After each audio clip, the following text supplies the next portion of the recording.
Bonjour à tous et à vous toutes. Bon, voilà, j'ai un petit peu cuisiné aujourd'hui encore. Donc, comme vous voyez, ma petite tarte aux pommes. Ouais, comme vous voyez, hein, j'ai fait exprès de le laisser là. Donc, comme vous voyez, hein, je prends de la pâte feuilletée, pur beurre.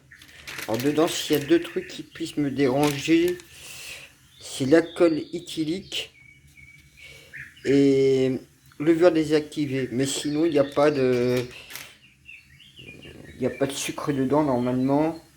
Il n'y a pas d'huile de palme, donc c'est vrai que je suis particulier, je vérifie bien ce que j'achète des fois, même souvent. Bon, les pommes qu'il y a dedans, il y a quelques pommes qui viennent du jardin. Et puis il a fallu que je fasse un complément, puis j'avais fait trop de pommes, du coup j'ai fait des pommes chocolat au four.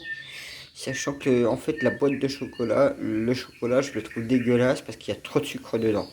Donc du coup il sert pour la cuisine. Et je me suis fait deux pots sauce tomate champignons. Sachant que les tomates, dedans j'ai mis des oignons du jardin, tomates du jardin. Euh, Qu'est-ce que j'ai mis encore dedans? J'ai mis du persil un peu dedans, qui n'est pas du jardin non plus.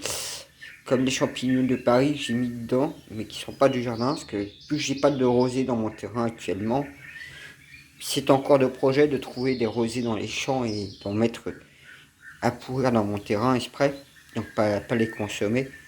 C'est ça que j'aime pas que les gens fouillent dans mon terrain et prennent des champignons. Des fois, je fais exprès de laisser des cèpes ou des bolets ou autres champignons à pourrir sur place. C'est justement pour garder toujours une production. C'est un peu comme si vous... ouais, je ramasse peut-être 45% et les 15% c'est pour qu'ils puissent se renouveler, vous voyez. C'est un peu comme la pêche, ne pas tout ramasser et faire gaffe à ce qu'on ramasse pour avoir toujours une production continuelle. Voilà, bref.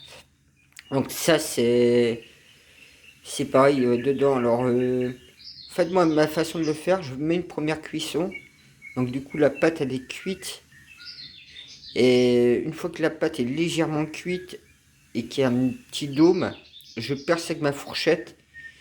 Là j'ai mis de la compote du commerce parce que pareil mon terrain ne produit pas encore assez.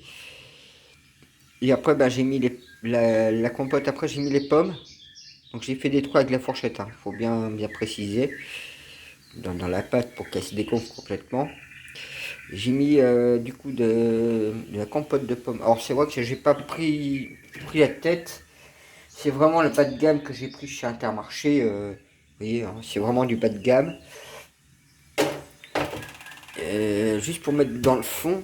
Et du coup, il y a pommes de jardin, pommes d'Intermarché, parce que malheureusement, j'ai pas assez de pommes non plus.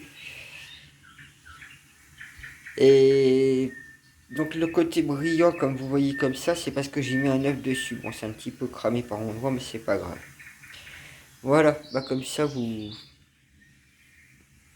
découvrez mes petits talents de cuisinier en fait. À plus!